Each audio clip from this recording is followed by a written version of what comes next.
Hi friends, welcome back to ದೀತೂಸ್ kitchen. ನಾನಿವತ್ತು vegetable fried rice ಮಾಡಿ ತೋರಿಸ್ತಾ ಇದ್ದೀನಿ. ತುಂಬ ಟೇಸ್ಟಿಯಾಗಿರುತ್ತೆ. ಈ ರೀತಿ ಮನೇಲೇ ಮಾಡಿಕೊಂಡು ತಿನ್ನೋದ್ರಿಂದ ನಾವು ಹೊರಗಡೆ ಹೋಗಿ ತಿನ್ನಬೇಕು ಅಂತ ಅನಿಸೋದಿಲ್ಲ. ತುಂಬ ಟೇಸ್ಟಿಯಾಗಿತ್ತು ನಾನು ಮಾಡಿರೋ ಈ ವೆಜಿಟೇಬಲ್ ಫ್ರೈಡ್ ರೈಸ್. ಅಷ್ಟೇ ಇಲ್ಲ, ಇಲ್ಲಿ ನಾನು ಯಾವುದೇ ರೀತಿಯ ಸಾಸನ್ನು ಕೂಡ ನಾನು ಹಾಕಿಲ್ಲ, ಆದರೂ ಕೂಡ ತುಂಬ ರುಚಿಯಾಗಿ ಬಂತು. ನಾನು ಈ ರೀತಿ ಫ್ರೈಡ್ ರೈಸ್ನ ಹೇಗೆ ಮಾಡ್ತೀನಿ ಅಂತ ನಾನು ನಿಮಗೆ ಹೇಳ್ಕೊಡ್ತೀನಿ. ಅದಕ್ಕೂ ಮುಂಚೆ ನೀವು ನನ್ನ ಚಾನಲ್ನ ಸಬ್ಸ್ಕ್ರೈಬ್ ಆಗಿಲ್ಲ ಅಂದರೆ ಈಗಲೇ ಸಬ್ಸ್ಕ್ರೈಬ್ ಮಾಡ್ಕೊಳ್ಳಿ. ಮೊದಲಿಗೆ ನಾನು ಒಂದು 3-4 ಟೇಬಲ್ ಸ್ಪೂನಷ್ಟು ಎಣ್ಣೆ ಹಾಕ್ಕೊಳ್ತಾ ಇದ್ದೀನಿ. ಒಂದು ಬಾಣಲಿ ತಗೊಳ್ಳಿ, ಸ್ವಲ್ಪ ದಪ್ಪ ಇರಲಿ. ಈಗ ಇದಕ್ಕೆ ನಾನು 2 ಈರುಳ್ಳಿನ ಮೀಡಿಯಮ್ ಸೈಜಲ್ಲಿ ಕಟ್ ಮಾಡಿ ಹಾಕ್ಕೊಳ್ತಾ ಇದ್ದೀನಿ. ಸ್ವಲ್ಪ ಹುರ್ಕೋಬೇಕಾಗುತ್ತೆ, ಸ್ವಲ್ಪ ತುಂಬಾ ಹುರಿಯೋ ಅವಶ್ಯಕತೆ ಇರೋದಿಲ್ಲ. ಮೀಡಿಯಮ್ ಫ್ಲೇಮಲ್ಲಿ ಸ್ವಲ್ಪ ಕಲರ್ ಚೇಂಜ್ ಆಗೋ ತನಕ ಹುರ್ಕೋಬೇಕಾಗುತ್ತೆ. ನಾವು ಈ ರೀತಿ ಗಟ್ಟಿ ಇರುವ ಬಾಣಲಿಯಲ್ಲಿ ನಾವು ಹಾಕ್ಕೊಂಡು ಹುರಿಯೋದ್ರಿಂದ ಅದು ತಳ ಹಿಡಿಯೋದಿಲ್ಲ, ನಿಮಗೆ ಈಸಿಯಾಗಿ ಆಗುತ್ತೆ. ಏನೇ ಐಟಮ್ ಮಾಡಿದ್ರು, ಏನೇ ರೈಸ್ ಮಾಡಿದ್ರು ನಿಮಗೆ ಈಸಿಯಾಗಿ ಆಗುತ್ತೆ. ಇದಕ್ಕೆ ನಾನು 4 ಹಸಿಮೆಣಸಿನ್ಕಾಯಿನ ಹಾಕ್ಕೊಳ್ತಾ ಇದ್ದೀನಿ. ಈರುಳ್ಳಿ ತುಂಬ ಕಲರ್ ಬರಬೇಕು ಅಂತ ವೇಟ್ ಮಾಡೋಕ್ಕೆ ಹೋಗ್ಬಿಡಿ, ಯಾಕೆಂದರೆ ತರಕಾರಿ ಎಲ್ಲ ಹಾಕ್ತೀವಿ, ಸೊ ತುಂಬ ಫ್ರೈ ಆಗೋದು ಎಲ್ಲ ಸೀದೋಗುತ್ತೆ. ಸೊ ಮೀಡಿಯಮ್ ಫ್ಲೇಮಲ್ಲಿ ಈರುಳ್ಳಿ ಸ್ವಲ್ಪ ಕಲರ್ ಚೇಂಜ್ ಆಗ್ತಿದ್ದಂಗೆ 4 ಹಸಿಮೆಣಸಿನ್ಕಾಯಿ ಹಾಕಿ ಸ್ವಲ್ಪ ಹುರ್ಕೋಬೇಕಾಗತ್ತೆ. ನೀವು ನೋಡ್ತಾ ಇರ್ಬೋದು, ತುಂಬ ಕಲರ್ ಚೇಂಜ್ ಆಗಬೇಕು, ಇಲ್ಲ ಹಸಿ ಹಸಿ ಇದೆ ಅಂತ ಅಂದ್ಕೋಬೇಡಿ. ಸೊ ಲೈಟಾಗಿ ಒಂದು 2 ನಿಮಿಷ ಹುರ್ಕೊಂಡ್ರೆ ಸಾಕಾಗುತ್ತೆ. ನಿಮಗೆ ಈ ರೀತಿ ನೀಟಾಗಿ ಹುರ್ಕೋಬೇಕಾಗತ್ತೆ. ಇದಕ್ಕೆ ನಾನು ನೆಕ್ಸ್ಟು ಶುಂಠಿ ಬೆಳ್ಳುಳ್ಳಿ ಪೇಸ್ಟನ್ನು ಹಾಕ್ಕೊಳ್ತಾ ಇದ್ದೀನಿ. ಮನೆಯಲ್ಲೇ ಮಾಡಿರುವಂಥ ಶುಂಠಿ ಬೆಳ್ಳುಳ್ಳಿ ಪೇಸ್ಟ್ ಇದು ಇನ್ನೂ ಹೇಳಬೇಕು ಅಂದರೆ ನಾನು ಬೆಳ್ಳುಳ್ಳಿ ಮತ್ತು ಶುಂಠಿನ ಕಲ್ಲಲ್ಲಿ ಚೆಚ್ಚಿ ರೆಡಿ ಮಾಡಿ ಇಟ್ಕೊಂಡಿದ್ದೀನಿ. ತುಂಬ ಟೇಸ್ಟಿಯಾಗಿರುತ್ತೆ ಈ ರೀತಿ ಮಾಡ್ಕೊಳ್ಳೋದ್ರಿಂದ. ಸ್ವಲ್ಪ ಹಸಿ ಶುಂಠಿ ಮತ್ತು ಬೆಳ್ಳುಳ್ಳಿ ಸ್ಮೆಲ್ ಹೋಗೋ ತನಕ ಲೈಟಾಗಿ ಹುರ್ಕೊಳ್ಳಿ, ಮೀಡಿಯಮ್ ಫ್ಲೇಮಲ್ಲೇ ಹುರ್ಕೊಳ್ಳಿ ನೀಟಾಗಿ. ನಾವೀಗ ಹೊರಗಡೆಗೆಲ್ಲ ಹೋದಾಗ ವೆಜಿಟೇಬಲ್ ಫ್ರೈಡ್ ರೈಸ್ ಬೇಕು ಅಂತ ಹೇಳಿದಾಗ ಅವರು ಯಾವ ಎಣ್ಣೆ ಹಾಕಿ ಮಾಡಿರ್ತಾರೋ ಗೊತ್ತಿಲ್ಲ, ಮತ್ತು ಅವರು ಸೋಯಾ ಸಾಸು, ಟೇಸ್ಟಿಂಗ್ ಪೌಡ್ರು, ಅದು ಇದು ಎಲ್ಲ ಹಾಕಿರ್ತಾರೆ. ಅದೆಲ್ಲ ತಿಂದು ಆರೋಗ್ಯ ಹಾಳು ಮಾಡ್ಕೊಳ್ಳೋಕ್ಕಿಂತ ಮನೆಯಲ್ಲಿ ಈ ರೀತಿ ಮಾಡ್ಕೊಂಡು ತಿನ್ನೋಣ. ಈ ರೀತಿ ನಾನು 1 ಕಪ್ಪಷ್ಟು ಹುಳ್ಳಿಕಾಯಿನ ಕಟ್ ಮಾಡಿ ಇಟ್ಕೊಂಡಿದ್ದೀನಿ, ನೋಡ್ತಾ ಇರ್ಬೋದು. ಇದಕ್ಕೆ ಕ್ಯಾರೆಟ್ ಕೂಡ ಹಾಕ್ಕೊಳ್ತಾ ಇದ್ದೀನಿ. ಇವೆರಡು ಫಸ್ಟೇ ಹಾಕ್ಕೊಳ್ತೀವಿ, ಯಾಕಂದರೆ ಸ್ವಲ್ಪ ಬೇಯಬೇಕಾಗುತ್ತೆ ಅದು. ಸೊ ಅದನ್ನು ನಾವು ಎಣ್ಣೆಲಿ ನೀಟಾಗಿ ಫ್ರೈ ಮಾಡ್ಕೋಬೇಕಾಗುತ್ತೆ. ನೀಟಾಗಿ ನಿಮ್ಮಲ್ಲಿ ಯಾವ ತರಕಾರಿ ಇದೆಯೋ ನೀವು ಅದೇ ತರಕಾರಿಯನ್ನು ಯೂಸ್ ಮಾಡ್ಬೋದು. ಇದೇ ಹಾಕಬೇಕು ಅದೇ ಹಾಕಬೇಕು ಅಂತೇನಿಲ್ಲ, ನೀವು ಮಾಡೋ ಮೆಥಡ್ ಕರೆಕ್ಟಾಗಿದೆ. ನೀವು ಯಾವ ತರಕಾರಿ ಬೇಕಾದರೂ ಹಾಕ್ಕೊಳ್ಬೋದು. ಈ ರೀತಿ ಸ್ವಲ್ಪ ಕಲರ್ ಚೇಂಜ್ ಆಗಬೇಕು, ಸ್ವಲ್ಪ ಬೇಯಬೇಕು. ತುಂಬ ಬೇಯಬೇಕು ಅಂತ ವೆಯ್ಟ್ ಮಾಡೋಕ್ಕೆ ಹೋಗಬೇಡಿ.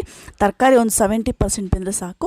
ಈಗ ನಾನು ಸ್ವಲ್ಪ ಕ್ಯಾಪ್ಸಿಕಮ್ ತೊಗೊಳ್ತಾ ಇದ್ದೀನಿ, 1 ಕಪ್ಪಷ್ಟು ಕ್ಯಾಪ್ಸಿಕಮ್ ಮತ್ತು ಕ್ಯಾಬೇಜನ್ನ ಇವಾಗ ಹಾಕ್ಕೊಳ್ಬೇಕಾಗುತ್ತೆ, ಯಾಕಂದರೆ ಇವೆರಡು ಬೇಗ ಫ್ರೈ ಆಗುತ್ತೆ ಎಣ್ಣೆಯಲ್ಲಿ. ಸೊ ಅದನ್ನು ನಾನು ಇವಾಗ ಹಾಕ್ಕೊಳ್ತಾ ಇದ್ದೀನಿ. ಇಷ್ಟೇ, ಕ್ಯಾರೆಟು, ಹುಳ್ಳಿಕಾಯಿ, ಕ್ಯಾಪ್ಸಿಕಮ್ಮು, ಕ್ಯಾಬೇಜು ಏನಿದೆ ಇವುಗಳನ್ನು ನಾವು ಸ್ವಲ್ಪ ಹುರ್ಕೋಬೇಕಾಗುತ್ತೆ. ತರಕಾರಿನೇ ಯಾವತ್ತೇ ಆಗಲಿ ಈ ರೀತಿ ರೈಸ್ ಮಾಡಬೇಕಾದ್ರೆ ನೀವು 100% ಬೇಯಿಸೋಕ್ಕೆ ಹೋಗಬೇಡಿ. ತುಂಬ ಬೆಂದಿಲ್ಲ, ತುಂಬ ಬೇಯಿಸೋಕ್ಕೆ ಹೋಗಬೇಡಿ, ಬಾಯಿ ಸಿಗೋದಿಲ್ಲ. ಈಗ ನಾನು ಸ್ವಲ್ಪ ಕ್ಯಾಬೇಜ್ ಹಾಕ್ಕೊಂಡು ಚೆನ್ನಾಗಿ ಮಿಕ್ಸ್ ಮಾಡ್ಕೊಳ್ಳೋಣ.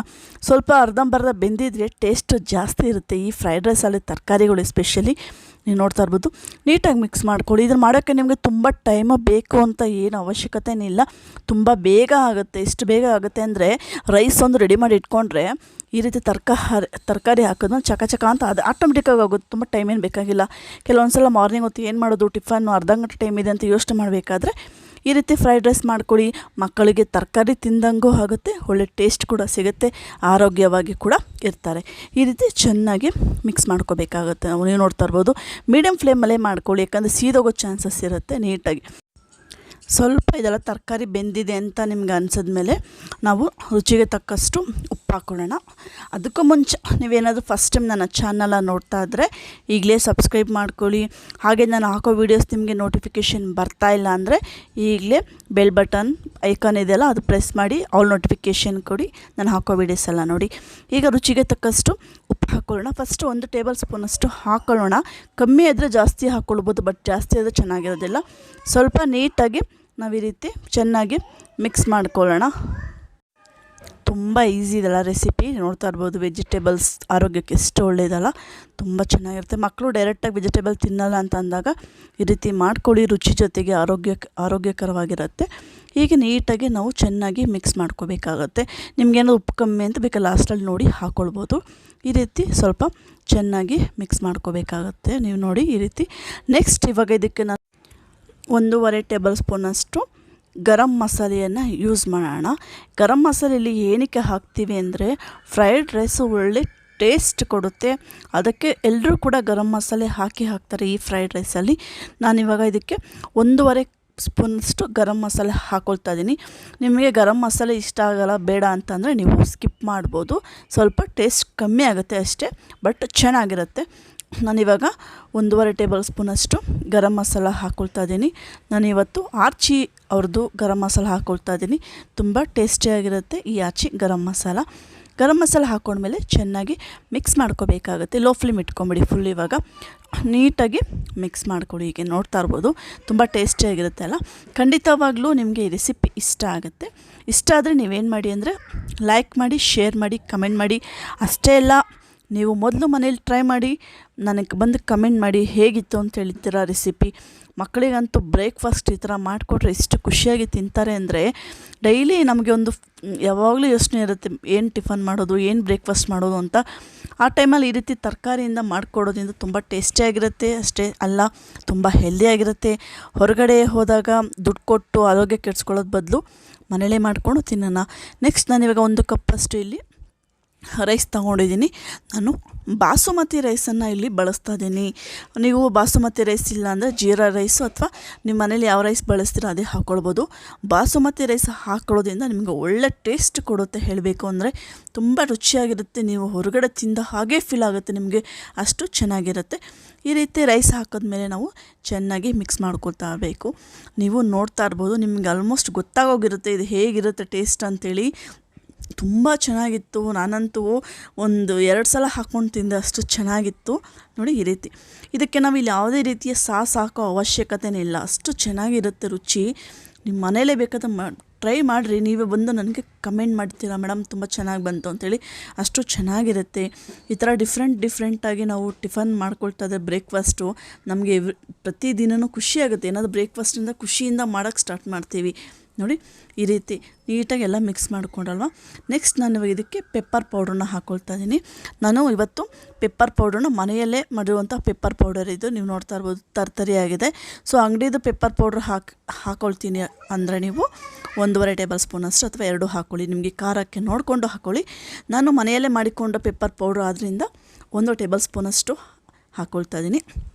ಅಷ್ಟೇ ಅಲ್ಲ, ಹಸಿಮೆಣಸಿನ್ಕಾಯಿ 4 ಹಾಕಿರೋದ್ರಿಂದ ಸ್ವಲ್ಪ ಖಾರ ಇರುತ್ತೆ, ನೋಡಿಕೊಂಡು ಹಾಕ್ಕೊಳ್ಳಿ.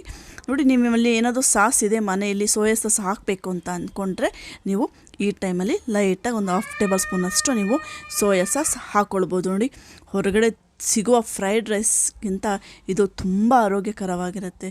ಕೊನೆಯಲ್ಲಿ ಸ್ವಲ್ಪ ಕೊತ್ತಂಬರಿ ಸೊಪ್ಪು ಉದುರಿಸಿದ್ರೆ fried rice, vegetable fried rice ತಿನ್ನೋದಕ್ಕೆ ರೆಡಿಯಾಗಿರುತ್ತೆ. ಇಷ್ಟು ಮಜಾ ಇರುತ್ತೆ ಅಂದರೆ, ಇಲ್ಲಿ ಸ್ವಲ್ಪ 50-50 ನಾವು ತರಕಾರಿ ಬೇಯಿಸೋದ್ರಿಂದ ತಿನ್ನಬೇಕಾದ ಅದು ಒಳ್ಳೆ ಫ್ಲೇವರ್ ಕೊಡುತ್ತೆ. ಈ ಕ್ಯಾಪ್ಸಿಕಮ್ಮು ಸ್ವಲ್ಪ ಜಾಸ್ತಿ ಹಾಕೋದ್ರಿಂದ ನಿಮ್ಗೆ ಒಳ್ಳೆ ಟೇಸ್ಟ್ ಕೊಡುತ್ತೆ. ನೋಡಿ, ನೀವು ನೋಡ್ತಿದ್ರೆ ನಿಮ್ಗೊಂದು ಐಡಿಯಾ ಬಂದ್ಬಿಡುತ್ತೆ ಹೇಗಿರ್ಬೋದು ಅಂತೇಳಿ.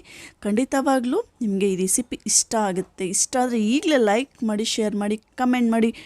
ಈ ವಿಡಿಯೋಸ್ನ ಕೊನೆ ತನಕ ನೋಡ್ತಾ ಇದ್ದೀರಾ ಅಂದರೆ ನಿಮಗೆಲ್ಲರಿಗೂ ತುಂಬ ಥ್ಯಾಂಕ್ಸ್. ಖಂಡಿತವಾಗ್ಲೂ ಈ ರೆಸಿಪಿನ ನೀವು ಮನೇಲಿ ಟ್ರೈ ಮಾಡಿ ನೀವೇ ಬಂದು ನನಗೆ ಕಮೆಂಟ್ ಹಾಕ್ತೀರಾ. ಅಷ್ಟು ಚೆನ್ನಾಗಿರುತ್ತೆ. ನೋಡಿ, ಇದೇ ರೀತಿ ಎಷ್ಟೊಂದು ವೀಡಿಯೋಸ್ನ ನನ್ನ ಚಾನಲ್ನಲ್ಲಿ ನಾನು ಅಪ್ಲೋಡ್ ಮಾಡಿದ್ದೀನಿ.